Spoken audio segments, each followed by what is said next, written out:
आपण एक लेक्चर आपण बनवतो, ज्याच्यामध्ये आपण प्रिपरेशन आपण अल्केनपासून किंवा त्याचबरोबर आपण अल्किनपासून किंवा silver salt of carboxylic acid यांच्यापासून आपण एखादा अल्किल हलाइड आपण बनवलेला आहे। नेक्स्ट आपण त्याचं मेकॅनिझम आपण जनरली फ्री रॅडिकल मेकॅनिझम आपण पाहिला। आज आपण वेगळ्या प्रकारच्या मेकॅनिझमच्या रिॲक्शनची सुरुवात करतो। ही रिॲक्शन तुमच्या 11च्या अल्किन चॅप्टरमध्ये आहे। पुन्हा मी तुम्हाला डिटेलमध्ये आपण याच्यामध्ये रिॲक्शन आपल्याला पाहिजे आहे। फक्त अल्किल हलाइड प्रिपेअर कसा अल्किनपासून केला जातो याच्यावर आपल्याला आपल्या सिलेबसमध्ये दिलेला आहे। पण दुसरीकडे आपण असंही पाहतो की हीच रिॲक्शन आपल्याला अल्किनपासून एखादा अल्कोहोल असेल किंवा अल्कोहोलचं आपण ॲडिशन कसं करतो किंवा एखाद्या वॉटरचं ॲडिशन कसं करू शकता किंवा HBrचं किंवा HXचं आपण कसं करतो याबद्दल आपल्याला डिटेलमध्ये आपल्याला पाहायचं आहे। त्याच्या स्टिरिओ केमिस्ट्रीबद्दल पण आपलं डिस्कशन करायचं आहे। पण सुरुवातीला आपण फक्त हायड्रो हॅलोजिनेशन ऑफ अल्किन आपण prepare the alkyl halides from the alkene by using the hydrohalogenation process एवढ्यापुरतं आजच्या लेक्चरमध्ये आपण डिस्कशन करू। मग मेकॅनिझममध्ये आपण डिटेलमध्ये पुढे जाणार आहात, मग आपण वेगळ्या रिएजनचे आपण डिस्कशन पुढे करणार आहात। पण हे इम्पॉर्टंट लेक्चर असेल, याच्यामध्ये तुम्ही केअरफुली आपण समजून घेण्याचा प्रयत्न करावा। तर now today discuss about the preparation of alkyl halide from the alkene. अल्किनपासून आपल्याला तयार करायचं आहे। तर अल्किन कशाला म्हणतात तुम्हाला सर्वांना माहिती आहे पहा की carbon carbon double bond present असणाऱ्यांना आपण काय म्हणतोय पहा अल्किन असं म्हणतात। आणि जो अल्किन असेल तर तो दोन प्रकारचा असतो, ज्याला आपण सिमेट्रिकल आणि दुसरा अनसिमेट्रिकल असतो। आणि याच दोन वेगवेगळ्या प्रकारच्या अल्किनचा उपयोग करून आपण अल्किल हलाइड आपण बनवू शकता। मग अल्किल हलाइड बनवण्यासाठी पहा याच्यामध्ये आपल्याला एक प्रोसेस आपण उपयोगात आणतो, ज्याला आपण हायड्रो हॅलोजिनेशन असं म्हणतात। हायड्रो हॅलोजिनेशन आपण कुणाला म्हणतो तर याच्यामध्ये आपण साधारणतः सगळ्यांना माहिती आहे पहा की addition of hydrogen and hydrogen atoms along carbon carbon double bond. Carbon carbon double बॉन्डच्या भोवती जर आपण हायड्रोजन आणि हायड्रोजनचं आपण ॲडिशन करत असाल तर त्यांना आपण काय म्हणत असतो पहा हायड्रो हॅलोजिनेशन ऑफ अल्किन असं म्हटलं जातं। मग हा हायड्रो हॅलोजिनेशन करताना आपण जो रिएजंट आपण उपयोगात आणतात तर त्याला आपण काय म्हणू पहा रिएजंट जर आपल्याला पाहिजे असतील तर त्यासाठी आपण रिएजंट आपण पाहत असताना एखादा HX आपल्याला पाहायला मिळतो। आता HX म्हटल्यानंतर तुमच्या डोळ्यासमोर आपल्याला एक प्रश्न असतो की HX एक्झाम्पल तुम्हाला सर्वांना माहिती आहे, एखादा HCl असेल किंवा एखादा HBr असेल किंवा HI असेल, यांना आपण काय म्हणतोय पहा हॅलो ॲसिड्स असं म्हणतात। आणि हे जे हॅलो ॲसिड्स असतील तर या हॅलो ॲसिडचं ॲडिशन आपण एखाद्या अल्किनच्या डबल बॉन्डच्या भोवती करत असाल तर त्या प्रकारच्या रिॲक्शनला आपण काय म्हणतोय पहा हायड्रो हॅलोजिनेशन असं म्हटलं जातं। आता बघा ही रिॲक्शन होत असताना आपण अल्किन दोन प्रकारचे पाहतो, त्याच पद्धतीनं रिएजंट पण आपल्याला दोन प्रकारचे पाहायला मिळतात।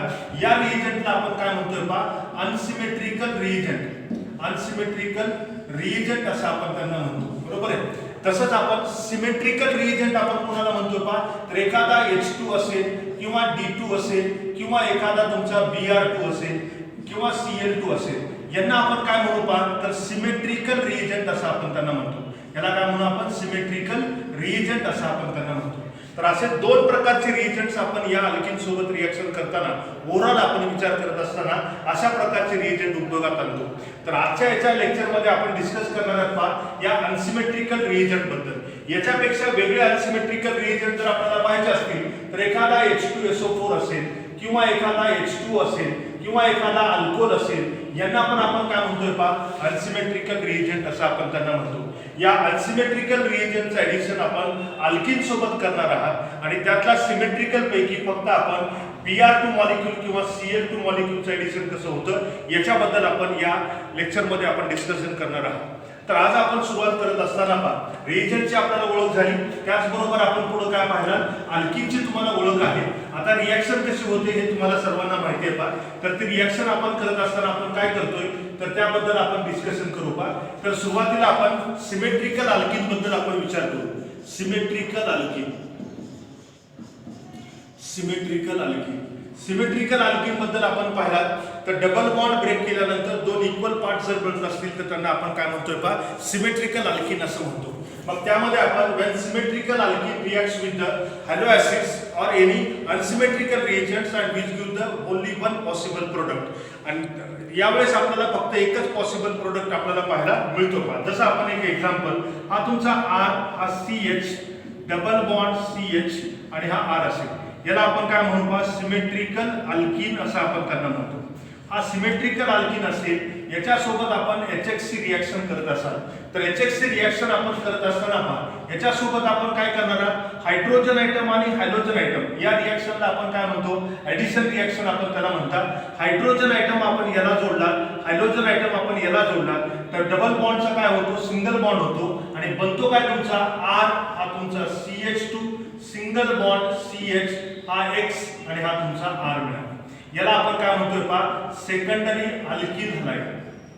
अल्किल हलाइड असा तुम्हाला एक प्रोडक्ट, आपल्याला एकच पॉसिबल प्रोडक्ट तयार होतो.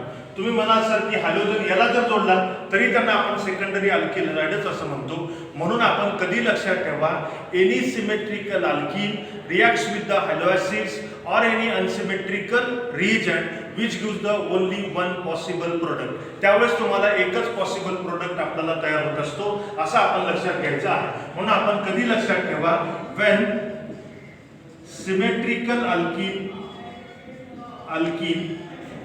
reacts with unsymmetrical reagent to form only one possible product. असं आपण त्या अल्किन बद्दल आपण सांगू शकतो.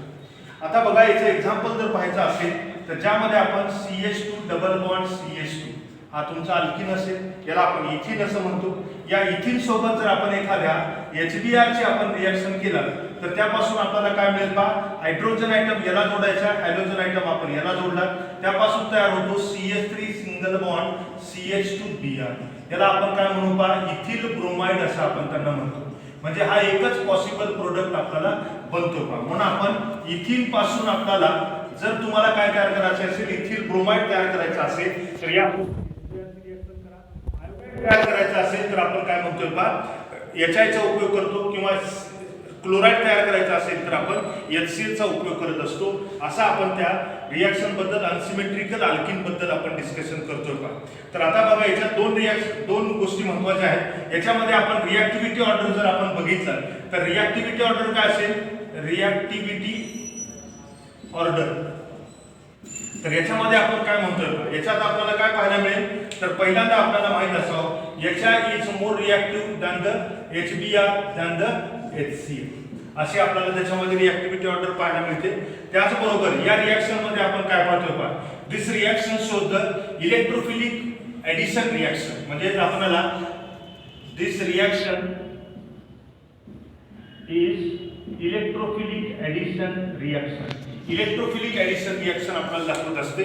याच्या मेकॅनिझमवर आपण डिस्कस करणार आहोत. पहिल्यांदा आपण जे आहे ते आपण डिस्कशन करू पहा. तर हे आपण सिमेट्रिकल अल्किन बद्दल आपण डिस्कशन केलं. आता आपण याच्या सोबत आपण पाहणार आहोत पहा अनसिमेट्रिकल अल्किन. आता अनसिमेट्रिकल अल्किन सोबत आपण डिस्कशन करू. तर याच्यामध्ये आपण पुढे पाहणार आहोत पहा अनसिमेट्रिकल अल्किन. तर अनसिमेट्रिकल अल्किन बद्दल आपण जे डिस्कशन करणार आहोत, तर अनसिमेट्रिकल अल्किन मध्ये आपण काय म्हणतोय बघा, when the unsymmetrical alkene reacts with the unsymmetrical reagent to form the two possible isomeric product, hence it is called as the regioselective reaction. यालाच आपण काय म्हणतो, regioselective reaction आपण त्याला म्हणू. And the major product of these reactions are decided on the basis of Markovnich's rule, or that depends on the stability of carbocation as an intermediate are formed during this reaction. मग आपण दोन गोष्टी लक्षात ठेवायच्या आहेत की unsymmetrical alkene सोबत जर आपण एखाद्या अनसिमेट्रिकल रिएजंटची जर आपण रिएक्शन करत असाल तर त्यापासून तुम्हाला जर आयसोमेरिक प्रोडक्ट फॉर्मेशन होत असतील तर त्या रिएक्शनला आपण रिजिओ सिलेक्टिव्ह रिएक्शन असं आपण त्यांना म्हणतो. म्हणजे आयसोमेरिक प्रोडक्ट देणाऱ्या रिएक्शनला आपण काय म्हणायचं, रिजिओ सिलेक्टिव्ह रिएक्शन आपण त्यांना म्हणतो. आणि ही रिएक्शन आपल्याला रिजिओ सिलेक्टिव्ह आपल्याला पाहायला मिळते. फॉर एक्झाम्पल बघा, आणि त्याचा जो मेजर प्रोडक्ट आहे तर तो मेजर प्रोडक्ट आपण मार्कोनिफस रूलच्या आधारावर आपण डिसाइड करू शकतो, किंवा स्टेबिलिटी ऑफ कार्बोकॅटायनच्या आधारावर आपण डिसाइड करू शकता. तर आपण एक एक्झाम्पल आपण घेतोय पहा, हा तुमचा RCH डबल बॉन्ड हा तुमचा CH2 असेल. याला आपण अनसिमेट्रिकल अल्किन, याला आपण अनसिमेट्रिकल अल्किन असं आपण त्यांना म्हणतो. अनसिमेट्रिकल अल्किन सोबत जर आपण एखाद्या अनसिमेट्रिकल रिएजनची आपण रिएक्शन केला त्याला आपण म्हणतो HX, बरोबर आहे. अनसिमेट्रिकल का तर हा निगेटिव्ह आणि हा तुमचा काय असेल हा पॉझिटिव्ह, दोन अपोजिट पोल आपल्याला दिसतात म्हणून आपण त्यांना अनसिमेट्रिकल रिएजंट असं म्हणतो. यांची रिएक्शन आपल्याला होत असताना आपल्याला दोन पॉसिबल आयसोमेरिक प्रोडक्ट आपल्याला फॉर्मेशन होत असतात. ते कसे होतात तर त्यामध्ये आपण काय म्हणतोय का, जर आपण हायड्रोजन आयटम आपण जर याला जोडला, हायड्रोजन आयटम जर याला जोडला तर तुम्हाला एक प्रोडक्ट आपल्याला फॉर्मेशन होतो. तो म्हणजे कोणता असेल, R हा CH2 हा तुमचा CH2X हा तुम्हाला मिळेल. याला आपण म्हणू primary alkyl halide, primary alkyl halide. Next पहा दुसरी पॉसिबिलिटी काय असेल पहा, जर आपण हायड्रोजन आयटम या कार्बनला जोडला आणि हायड्रोजन आयटम आपण या कार्बनला जोडला तर आपल्याला काय प्रोडक्ट पॉसिबल आहे, तर हा R हा तुमचा CH हा X आणि हा तुमचा CH3 बनतो. याला आपण म्हणू सेकंडरी अल्किल हलाइड असं म्हणतात, अल्किल हलाइड, बरोबर.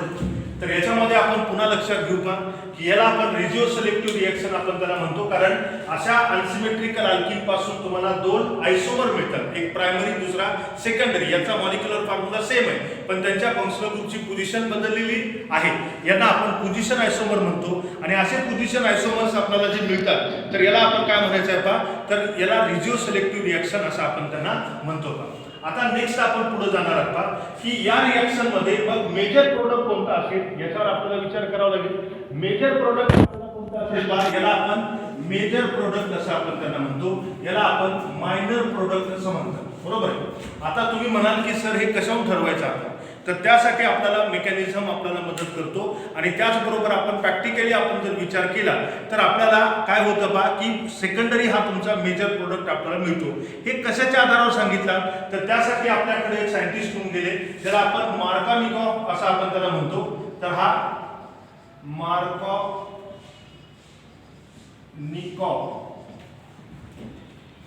रूल.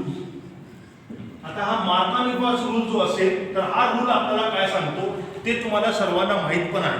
पण लक्षात ठेवा की ज्यावेळेस एखादा अनसिमेट्रिकल अल्किन अनसिमेट्रिकल रिएजंट सोबत रिएक्शन करतो त्यावेळेस या रिएजंट मधला जो निगेटिव्ह पार्ट असेल तो निगेटिव्ह पार्ट अशा कार्बनला जोडला जातो ज्या कार्बनचं मोर सबस्टिट्यूशन झालेलं असेल किंवा ज्या कार्बन आयटम सोबत कमीत कमी हायड्रोजनची संख्या असेल तर त्यावेळेस मिळणारा जो प्रोडक्ट असेल तर तो तुम्हाला मेजर प्रोडक्ट असतो असं आपल्याला मार्कोनिकॉफ रूल आपल्याला सांगतो. म्हणून आपण the negative part of the reagent is attached to that carbon atoms which carries the least number of hydrogen atom or more substituted carbon atom along with the carbon double bond.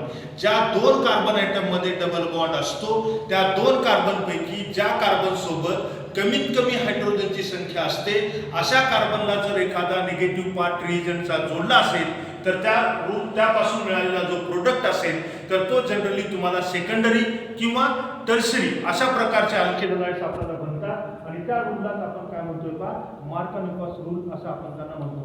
म्हणून आपण Markovnikov rule मध्ये आपण काय सांगू शकता बा, the negative part of reagent ज्याला आपण X निगेटिव्ह असं म्हणतो is attached to that carbon atom which carries least number of hydrogen atom along with carbon double bond of alkene. यालाच आपण काय म्हणू पा मार्कोनिकॉफ रूल असं म्हटलं जातं. म्हणून हा मेजर प्रोडक्ट मार्कोनिकॉफ रूलच्या म्हणण्यानुसार कोणता आला तर हा तुमचा मेजर प्रोडक्टला का, कारण याच्यातला निगेटिव्ह पार्ट कुठं जोडला आपण list number of hydrogen item असलेल्या कार्बनला जोडलेला आहे म्हणून हा तुमचा मेजर प्रोडक्ट आहे असं आपण मार्कोनिकॉफ रूलनुसार आपण सांगू शकता. पण आता मार्कोनिकॉफ रूलच्या आधारावर सांगायचं असेल त्याचबरोबर आपल्याला मेकॅनिझमच्या आधारावर जर तुम्हाला सांगायचं असेल तर मार्कोनिकॉफ रूल कसा बरोबर पडतो हेही तुम्हाला लक्षात येईल पहा. तर त्यासाठी आपण पहिल्यांदा आपण एक एक्झाम्पल आपण बघू, मग या रिॲक्शनचं मेकॅनिझम आपण डिस्कस करणार आहोत. मार्कानिपास रूल विषयी थोडी माहिती तुम्हाला असावी पहा. मार्कानिपास रूल मध्ये काय काय लक्षात ठेवायचं आहे पहा. रिॲक्टिव्हिटी ऑर्डर काय असेल, HR is more reactive than the HBr than the HCl, असं आपल्याला रिॲक्टिव्हिटी ऑर्डर माहित असावी. त्याचबरोबर आपण पुढे काय म्हणतोय पहा, की याच्यामध्ये आपण डिस्कस करत असताना याच्यामध्ये absence of peroxide असतो, absence of peroxide आपल्याला असतो. त्याचबरोबर आपण काय लक्षात ठेवायचं आहे, या रिॲक्शनचं मेकॅनिझम काय असेल, इलेक्ट्रोफिलिक एडिशन रिॲक्शन, त्यालाच आपण EAR असं आपण त्याला म्हणू, इलेक्ट्रोफिलिक एडिशन रिॲक्शन. त्यानंतर बघा पुढे आपण आणखी लक्षात ठेवा, या रिॲक्शन मध्ये कार्बोकॅटायन हा इंटरमिडिएट आपल्याला फॉर्मेशन होत असतो. म्हणजेच आपण carbocation as a intermediate forms carbocation as an intermediate. तर इंटरमिडिएट म्हणून आपल्याला काय मिळतो पहा, कार्बोकॅटायन आपल्याला मिळत असतो. ह्या चार गोष्टी आपण नीट लक्षात ठेवायच्या आहेत. म्हणजे मार्कानिपास रूल म्हटला की पहिली कंडिशन एक तर तो अनसिमेट्रिकल अल्किन असावा आणि त्याचबरोबर अनसिमेट्रिकल रिएजंट असावा. त्यानंतर तुम्हाला ही अनसिमेट्रिकल रिएजंटची ऑर्डर सांगितली. त्याचबरोबर absence of peroxide नसताना जर रिॲक्शन घडत असेल तर त्यावेळेसच आपण मार्कानिपास रूल असं म्हणतो. आणि इलेक्ट्रोफिलिक ॲडिशन रिॲक्शन मेकॅनिझम दाखवतो. आणि ज्या ठिकाणी इलेक्ट्रोफिलिक ॲडिशन रिॲक्शन मेकॅनिझम आपल्याला मिळत असेल तिथं तुम्हाला काय बनत असतो पहा, कार्बोकॅटायन हा ॲज अ इंटरमिडिएट आपल्याला बनत असतो. असा आपण या हायड्रोहायलोजिनेशन ऑफ अनसिमेट्रिकल अल्किन याच्याबद्दल आपण डिस्कशन केलं. आता बघा याच्यामध्ये आपण एक्झाम्पल पाहतोय. तर आता एक्झाम्पल जर घ्यायचे असतील तर एक्झाम्पल आपण कोणते घेता बघा.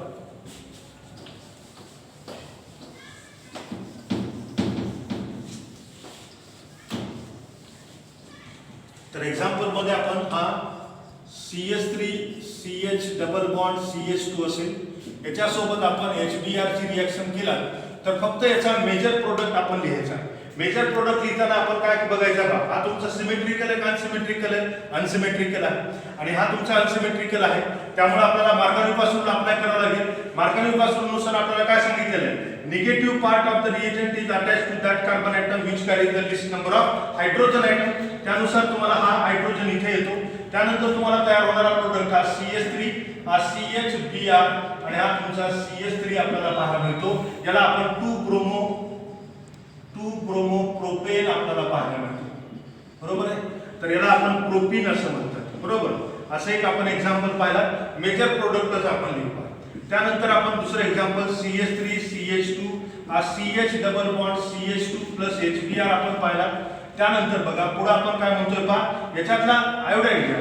हा तुमचा आयोडीन आला. हा निगेटिव्ह पार्ट आपण अशा कार्बनला जोडतो ज्या कार्बनला कमीत कमी हायड्रोजनची संख्या असेल. हा हायड्रोजन आयटम आपल्याला इथे होतो, डबल बॉन्डचा सिंगल बॉन्ड होतो, तयार होतो तुमचा CH3CH2 हा CH हा Br आणि त्यानंतर तुमचा CH3 आपल्याला मिळतो. यालाच आपण याला आपण म्हणतो 2-आयडोब्युटेन. हा तुम्हाला मिळेल. यालाच आपण काय म्हणतोय पहा, ब्यूट 1-ene असं आपण त्यांना म्हणतो. नेक्स्ट एक्झाम्पल पाहायचं असेल तर याला आपण CH3 हा CH3 हा डबल बॉन्ड CH2 असेल. याच्यासोबत आपण HBr ची आपण रिॲक्शन करू. आपण अनसिमेट्रिकल आहे, अनसिमेट्रिकल अल्किन सोबत आपण रिॲक्शन करताना हा Br निगेटिव्ह कुठे जाईल, या कार्बनला जाईल. हायड्रोजन कुठे जाईल, या कार्बन सोबत जाईल. डबल बॉन्डचा काय होईल तुमचा सिंगल बॉन्ड, त्यापासून तुम्हाला तयार होईल CH3C हा Br हा CH3 आणि हा तुमचा CH3 आपल्याला पाहायला मिळेल. याला आपण काय म्हणतोय पहा 2-मिथिल प्रोपेन. अशा पद्धतीने आपण हे टर्शियरी ब्युटिल ब्रोमाइड आपल्याला फॉर्मेशन होतो. अशा आपल्याला वेगवेगळ्या प्रकारच्या अनसिमेट्रिकल अल्किन पासून आपल्याला एकतर सेकंडरी किंवा टर्शियरी अल्किल हॅलाइड्स आपल्याला फॉर्मेशन होत असतात. असा आपण त्या अनसिमेट्रिकल अल्किन बद्दल आपण डिस्कशन केलं.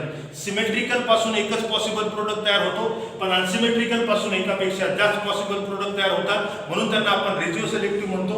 आणि त्यानुसार त्याचा मेजर प्रोडक्ट आपण कशाच्या आधारावर डिसाईड केला, मार्कानिपास रूलच्या आधारावर डिसाईड केला. हे आपण डिस्कशन आपण केलं. आता आपण याच्या मेकॅनिझमच्या पार्टकडे आपण जाणार आहात. तर मेकॅनिझम आपल्याला कोणतं सांगितलं मी तुम्हाला, इलेक्ट्रोफिलिक एडिशन रिॲक्शन मेकॅनिझम.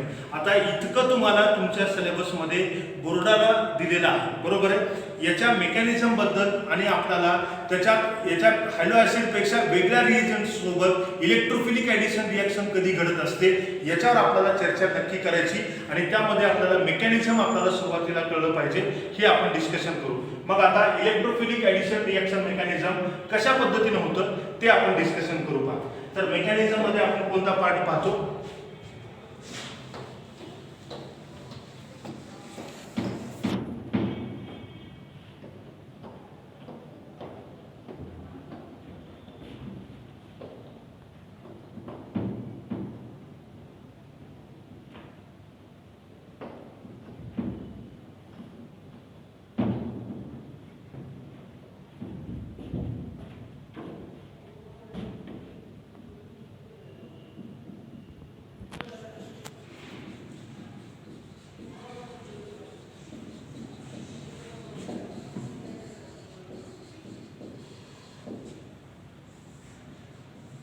चला आता बघा. मेकॅनिझम आपण पाहत असताना आपण काय म्हणतोय पहा, it is the 2 step mechanism. ही जी रिॲक्शन मेकॅनिझम असेल तर ती 2 स्टेप मेकॅनिझम आपल्याला पाहायला मिळते. पहिल्यांदा बघा, आपण जर विचार केला तर अल्किन जो असेल, तर मी एक्झाम्पल घेतोय त्यानुसार तुम्हाला लक्षात येईल. पहा, तर आपण पाहत असताना हा एखादा CH3 हा CH डबल बॉन्ड हा तुमचा CH2 असेल, याला आपण प्रोपीन असं म्हणतो, बरोबर आहे. त्यानंतर पहा, याच्यासोबत रिॲक्शन आपण कुणाची करू, तर एखाद्या HCl आपण करता किंवा HBr आपण घेतलं, बरोबर आहे. तर आता हा रिएजंट आपण रिॲक्शन करत असताना यांच्यापासून आपल्याला काय बनतो, तर हा तुम्हाला माहिती आहे की मेजर प्रोडक्ट तुम्हाला CH3 CH2 CHBr आणि हा CH3 आणि दुसरा प्रोडक्ट मिळतो CH3 CH2 आणि हा CH2Br, बरोबर आहे. हा तुमचा मेजर प्रोडक्ट आपल्याला पाहायला मिळतो. याला आपण मेजर का म्हणतात हे मेकॅनिझम आपल्याला सांगण्याचा प्रयत्न होतोय का. तर पहिल्यांदा होतोय काय याच्याबद्दल आपण चर्चा करू का. तर तुम्हाला माहिती आहे की हा तुमचा HBr जो असेल, तर HBr आपल्याला आयोनाइज होतो आणि हा H पॉझिटिव्ह आणि Br निगेटिव्ह आयन्स आपल्याला मिळतो, बरोबर आहे. कारण Br ची इलेक्ट्रोनिगेटिव्हिटी जास्त आहे, त्यामुळे त्याच्यावर इलेक्ट्रॉन डेन्सिटी जाते आणि हा हायड्रोजन H पॉझिटिव्ह आयन्स आपल्याला मिळतो. या रिॲक्शनला आपण इलेक्ट्रोफिलिक एडिशन रिॲक्शन आपण का म्हणतात याच्यावर आपण चर्चा करत असताना पहिल्या स्टेप मध्ये काय पाहायला मिळतं बघा, ज्याच्यामध्ये आपण CH3 हा तुमचा CH डबल बॉन्ड CH2 आहे, याच्या सोबत आपल्याला हा H आणि हा Br आपण त्याला म्हणतो. याच्या सोबत रिॲक्शन करताना आपण डायरेक्टली या अल्किन बद्दल थोडा विचार करा. अल्किन मध्ये हा पाय बॉन्ड असतो, बरोबर आहे. म्हणजे हा इलेक्ट्रॉन रिच सेंटर म्हणून काम करतो आणि इलेक्ट्रॉन रिच सेंटर कधी कुणाकडे जातो, इलेक्ट्रॉन डिफिशियंट कडे जातो. मग या रिएजंट मधला डिफिशियंट कोण आहे, तर हा हायड्रोजन. म्हणून आपण कधी रिॲक्शन होत असताना पहिल्यांदा इलेक्ट्रोफिल ऍड होत असतो आणि म्हणून आपण या रिॲक्शनला इलेक्ट्रोफिलिक एडिशन रिॲक्शन असं म्हणतात. समजतं तुम्हाला मी काय म्हणतोय की या अल्किन मध्ये अल्किन कडून आपण इलेक्ट्रॉन रिच सेंटर म्हणून काम करत असतो आणि इलेक्ट्रॉन रिच सेंटर होत असताना तो कधी कुणासोबत कंबाईन होणार आहे, तर इलेक्ट्रॉन डिफिशियंट सोबत कंबाईन होणार आहे. त्यामुळे इलेक्ट्रॉन डेन्सिटी इथली जी असेल तर ती कुणाकडे जाईल, तर या इलेक्ट्रॉन डिफिशियंट रिएजंट कडे जाईल आणि हे इलेक्ट्रॉन डेन्सिटी कुणाकडे जाईल, तर Br कडे जाईल. म्हणून Br निगेटिव्ह बनतो आणि हा H आपल्याला इथे ऍड होत असतो. आता H नेमका कुठे ऍड होतो हे वेगवेगळ्या संशोधनाचा भाग आहे. त्यासाठी आपण पहिल्यांदा आपण काय म्हणतात, हा हायड्रोजन H पॉझिटिव्ह जर तुम्हाला ऍड करायचा असेल तर आपण कुठं करणार आहात पहा. हा एडिशन करताना आपण काय करणार आहात, तर एडिशन करताना आपण काय म्हणतोय पहा, it may be this pi electrons can move towards this carbon atom. Is clear.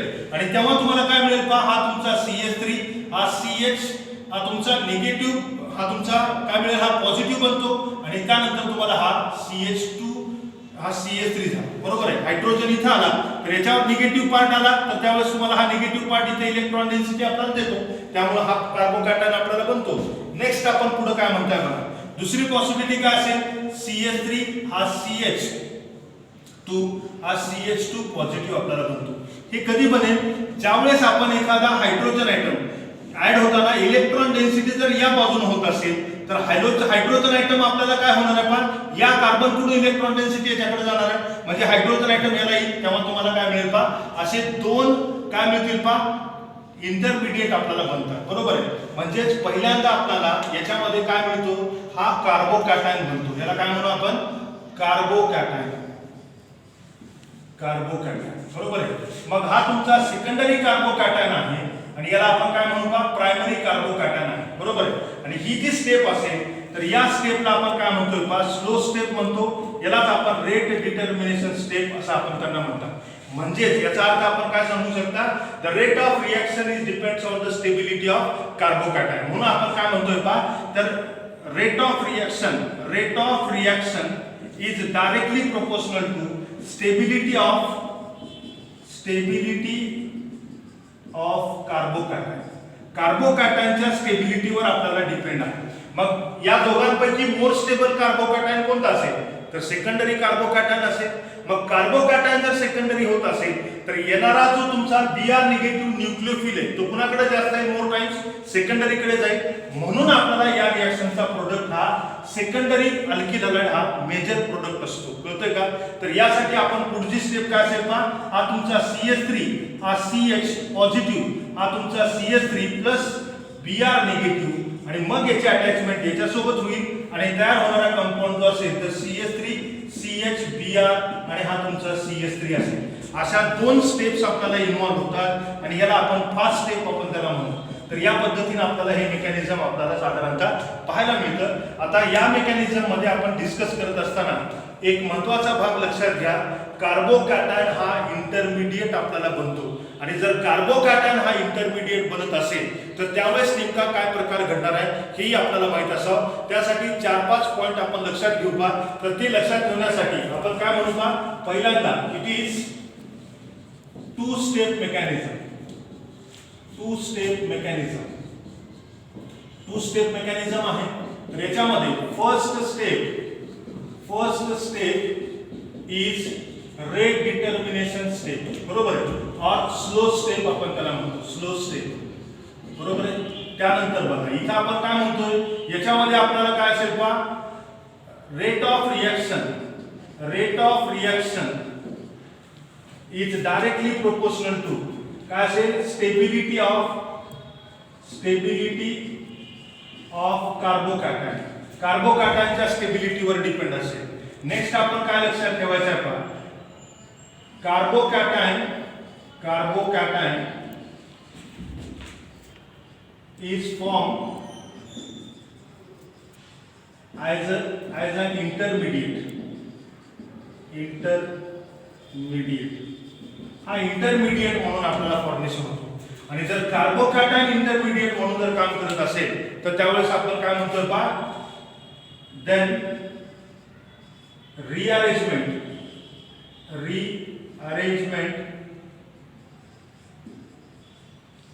rearrangement such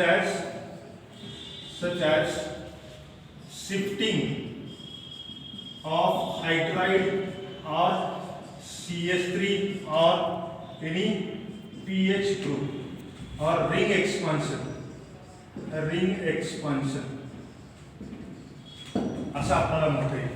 तर आपल्याला पुढच्या लेक्चरमध्ये आपल्याला एवढं डिस्कस करायचं आहे की इथं याला आपण काय म्हणतोय पहा, याच्यामध्ये आपण जे डिस्कशन करणार नेक्स्ट लेक्चरमध्ये आपण डिस्कस करताना रिअरेंजमेंट कशा पद्धतीने होतं आणि त्यानुसार आपल्याला अपेक्षेपेक्षा वेगळे कसे प्रोडक्ट तयार होतात त्याच्यावर आपल्याला जास्त भर द्यायचा आहे. आणि कार्बोकॅटायन कसा फॉर्मेशन होतो आणि कार्बोकॅटायन फॉर्मेशन झाल्यानंतर त्याच्यामध्ये रिअरेंजमेंट कशी होते याच्यावर आपण नेक्स्ट लेक्चरमध्ये आपण डिस्कशन करू. तर धन्यवाद. तर हा लेक्चर बघितल्यानंतर आपण उद्याला या नेक्स्ट लेक्चरमध्ये आपण कार्बोकॅटायनची स्टेबिलिटी डिसाईड करायची, त्याची रिअरेंजमेंट रूम टेम्परेचरला कशी घडते याच्याबद्दल आपण चर्चा करू. धन्यवाद.